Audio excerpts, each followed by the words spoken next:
Thank you so much for inviting me. The senior class committee, it's genuinely one of the most exciting things I've ever been asked to do. I have to admit, primarily because I can't deny it, as it was leaked in the WikiLeaks release of the Sony hack, that when I was invited, I replied, and I directly quote my own email, "Wow, this is so nice. I'm gonna need some funny ghostwriters. Any ideas?" This initial response, now blessedly public, was from the knowledge that at my class day, we were lucky enough to have Will Ferrell as class day speaker, and that many of us, hungover or even freshly high, mainly wanted to laugh. So I have to admit that today, even 12 years after graduation, I'm still insecure about my own worthiness. I have to remind myself today, you are here for a reason. Today, I feel much like I did when I came to Harvard Yard as a freshman in 1999, when you guys were, to my continued shock and horror, still in kindergarten. I felt like there had been some mistake, that I wasn't smart enough to be in this company, and that every time I opened my mouth, I would have to prove I wasn't just a dumb actress. So I start with an apology. This won't be very funny. I'm not a comedian, and I didn't get a ghostwriter. But I am here to tell you today, Harvard is giving you all diplomas tomorrow. You are here for a reason. Sometimes your insecurities and your inexperience may lead you to embrace other people's expectations, standards, or values. But you can harness that inexperience to carve out your own path, one that is free of the burden of knowing how things are supposed to be, a path that is defined by its own particular set of reasons. The other day, I went to an amusement park with my soon-to-be 4-year-old son, and I watched him play arcade games. He was incredibly focused, throwing his ball at the target. Jewish mother that I am, I skipped 20 steps and was already imagining him as a major league player with what his aim and his arm and his concentration. But then I realized that when he won, he was playing to trade in his tickets for the crappy plastic toys. The prize was much more exciting than the game to get it. I, of course, wanted to urge him to take joy in the challenge of the game, the improvement upon practice, the satisfaction of doing something well, and even feeling the accomplishment when achieving the game's goals. But all of these aspects were shaded by the little 10-cent plastic men with sticky, stretchy blue arms that adhere to the walls. That was the prize.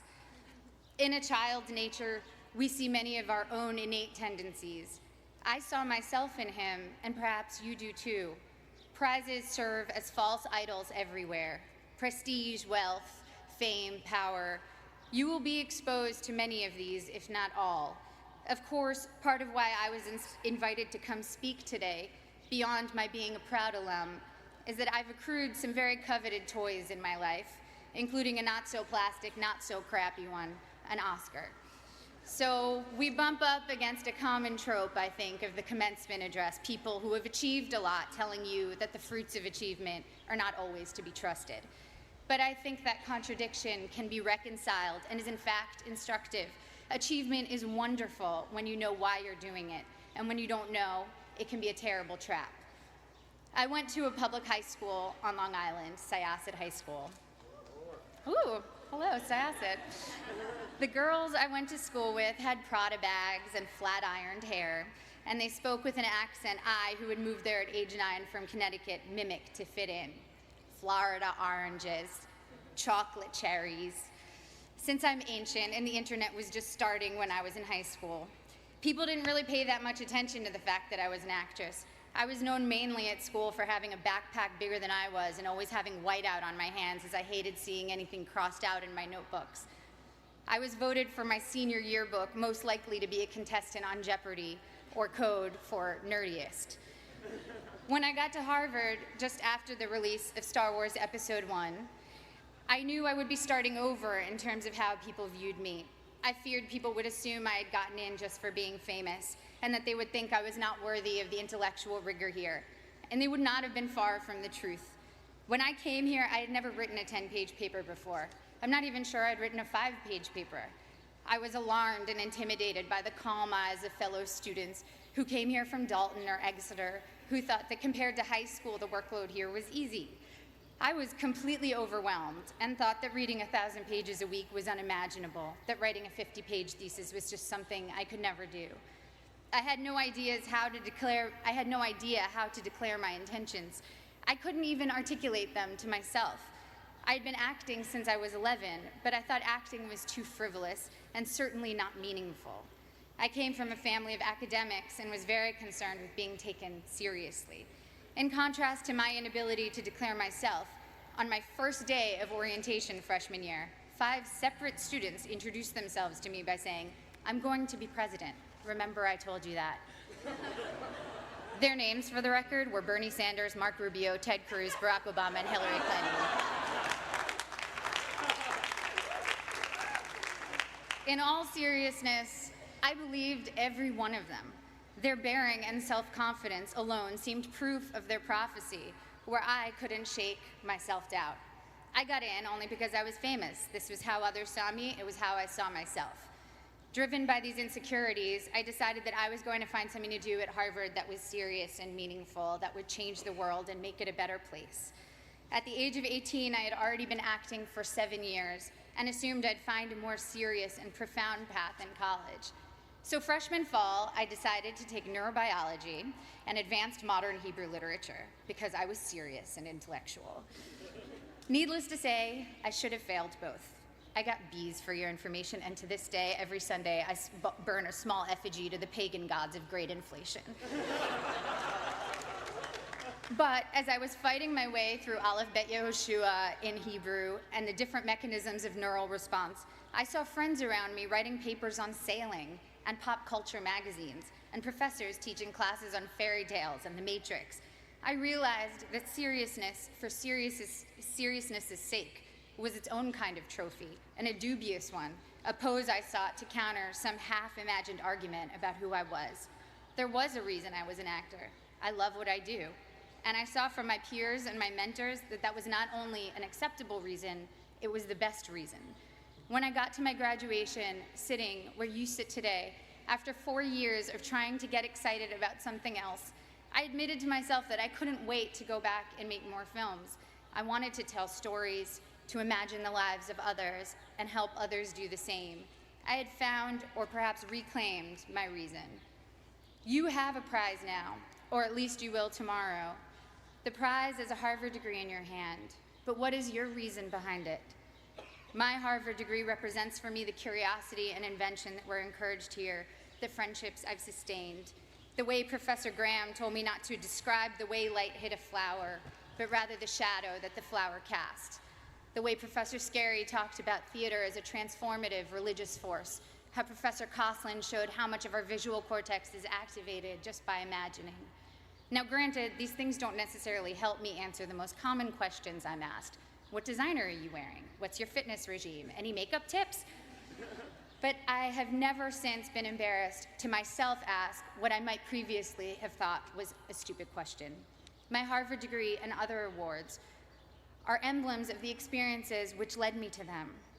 The wood-paneled lecture halls, the colorful fall leaves, the hot vanilla at Toscanini's, reading great novels in overstuffed library chairs, running through dining halls screaming, "Ooh, ah, city step, city step, city step, city step." Woohoo!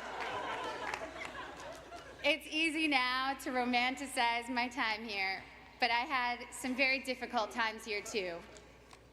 Some combination of being 19, dealing with my first heartbreak, taking birth control pills that have since been taken off the market for their depressive side effects, and spending too much time missing daylight during winter months led me to some pretty dark moments, particularly during sophomore year. There were several occasions I started crying in meetings with professors, overwhelmed with what I was supposed to pull off when I could barely get myself out of bed in the morning. Moments when I took on the motto for my schoolwork, done, not good. If only I could finish my work, even if it took eating a jumbo pack of Sour Patch Kids to get me through a single 10-page paper. I felt that I had accomplished a great feat. I'd repeat to myself, done, not good. A couple of years ago, I went to Tokyo with my husband, and I ate at the most remarkable sushi restaurant. I don't even eat fish, I'm vegan, so that tells you how good it was. Even with just vegetables, this sushi was the stuff you dream about. The restaurant had 6 seats. My husband and I marveled at how anyone could make rice so superior to all other rice. We wondered why they didn't make a bigger restaurant and be the most popular place in town. Our local friends explained to us that all the best restaurants in Tokyo are that small and do only one type of dish, sushi or tempura or teriyaki, because they want to do that thing well and beautifully. And it's not about quantity, it's about taking pleasure in the perfection and beauty of the particular. I'm still learning now that it's about good and maybe never done, that the joy and work ethic and virtuosity we bring to the particular can impart a singular type of enjoyment to those we give to, and of course to ourselves. In my professional life, it also took me time to find my own reasons for doing my work. The first film I was in came out in 1994, again, appallingly, the year most of you were born. I was 13 years old upon the film's release, and I can still quote what the New York Times said about me verbatim. Ms. Portman poses better than she acts. The film had a universally tepid critical response and went on to bomb commercially. That film was called The Professional, or Leon in Europe, and today, 20 years and 35 films later, it is still the film people approach me about the most to tell me how much they loved it, how much it moved them, how it's their favorite movie. I feel lucky that my first experience releasing a film was initially such a disaster by all standard measures. I learned early that my meaning had to be from the experience of making the film and the possibility of connecting with individuals rather than the foremost trophies of my industry, financial and critical success. And also that those initial reactions could be false predictors of your work's ultimate legacy. I started choosing only jobs I was passionate about and from which I knew I could glean meaningful experiences. This thoroughly confused everyone around me, agents, producers, and audiences alike. I made Goya's Ghosts, a foreign independent film, and studied art history, visiting the Prado every day for 4 months as I read about Goya and the Spanish Inquisition. I made V for Vendetta, a studio action movie for which I learned everything I could about freedom fighters who in other eyes might be called terrorists, from Menachem Begin to the Weather Underground. I made Your Highness, a pothead comedy with Danny McBride, and laughed for 3 months straight. I was able to own my meaning and not have it be determined by box office receipts or prestige. By the time I got to making Black Swan, the experience was entirely my own. I felt immune to the worst things anyone could say or write about me, and to whether an audience felt like going to see my movie or not. It was instructive for me to see that for ballet dancers, once your technique gets to a certain level, the only thing that separates you from others is your quirks, or even flaws. One ballerina was famous for how she turned slightly off balance. You can never be the best technically. Someone will always have a higher jump or a more beautiful line. The only thing you can be the best at is developing your own self. Authoring your own experience was very much what Black Swan itself was about. I worked with Darren Aronofsky, the film's director, to change my last line in the movie to, "It was perfect," because my character, Nina, is only artistically successful when she finds perfection and pleasure for herself, not when she's trying to be perfect in the eyes of others. So when Black Swan was successful financially and I began receiving accolades, I felt honored and grateful to have connected with people. But the true core of my meaning I had already established, and I needed it to be independent of people's reactions to me. People told me that Black Swan was an artistic risk, a scary challenge to try to portray a professional ballet dancer. But it didn't feel like courage or daring that drew me to it. I was so oblivious to my own limits that I did things I was woefully unprepared to do. And so the very inexperience that in college had made me feel insecure and made me want to play by others' rules now was making me actually take risks I didn't even realize were risks. When Darren asked me if I could do ballet, I told him that I was basically a ballerina, which, by the way, I wholeheartedly believed. When it quickly became clear in preparing for the film that I was maybe 15 years away from being a ballerina, it made me work 1,000,000 times harder, and of course, the magic of cinema and body doubles helped the final effect. But the point is, if I had known my own limitations, I never would have taken the risk. And the risk led to one of my greatest artistic and personal experiences, in that I not only felt completely free, I also met my husband during filming. Similarly, I just directed my first film, A Tale of Love and Darkness, and was quite blind to the challenges ahead of me. The film is a period film, completely in Hebrew, in which I also act, with an 8-year-old child as a co-star. All of these are challenges I should have been terrified of, as I was completely unprepared for them.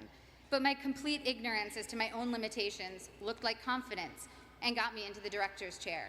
Once there, I had to figure it all out, and my belief that I could handle these things, contrary to all evidence of my ability to do so, was half the battle. The other half was very hard work. The experience was the deepest and most meaningful one of my career. Now, clearly, I'm not urging you to go perform heart surgery without the knowledge to do so. Making movies, admittedly, has less drastic consequences than most professions and allows for a lot of effects that make up for mistakes. The thing I'm saying is, make use of the fact that you don't doubt yourself too much right now. As we get older, we get more realistic, and that includes about our own abilities or lack thereof. And that realism does us no favors. People always talk about diving into things you're afraid of. That never worked for me. If I'm afraid, I run away, and I would probably urge my child to do the same. Fear protects us in many ways. What has served me is diving into my own obliviousness, being more confident than I should be, which everyone tends to decry in American kids, and those of us who have been grade inflated and ego inflated. Well, it can be a good thing if it makes you try things you never might have tried. Your inexperience is an asset and will allow you to think in original, unconventional ways. Accept your lack of knowledge and use it as your asset. I know a famous violinist who told me that he can't compose because he knows too many pieces, so when he starts thinking of a note, an existing piece immediately comes to mind. Just starting out, one of your biggest strengths is not knowing how things are supposed to be. You can compose freely because your mind isn't cluttered with too many pieces, and you don't take for granted the way things are. The only way you know how to do things is your own way. You here will all go on to achieve great things. There is no doubt about that. Each time you set out to do something new, your inexperience can either lead you down a path where you will conform to someone else's values, or you can forge your own path, even if you don't realize that's what you're doing.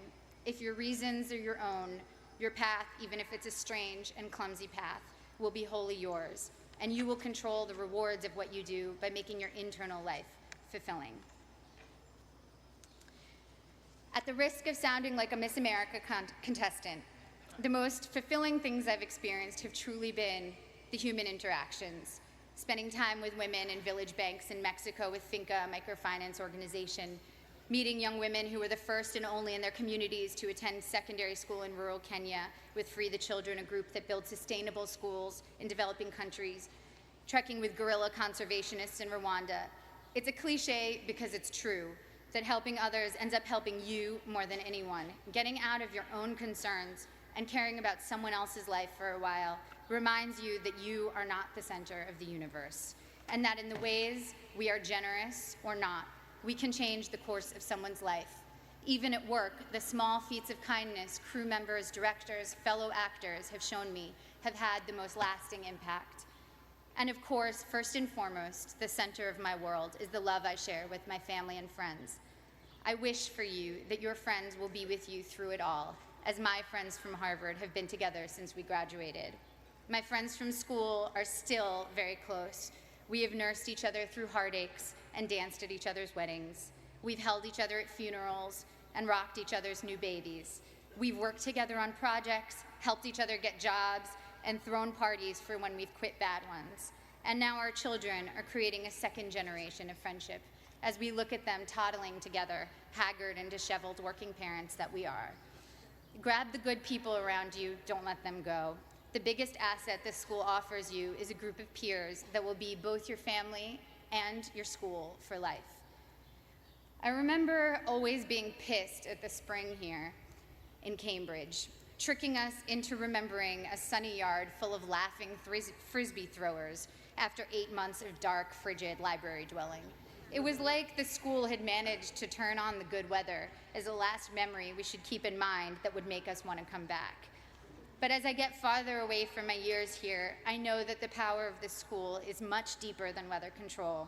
It changed the very questions I was asking. To quote one of my favorite thinkers, Abraham Joshua Heschel, to be or not to be is not the question. The vital question is how to be and how not to be. Thank you. I can't wait to see how you do all the beautiful things you will do.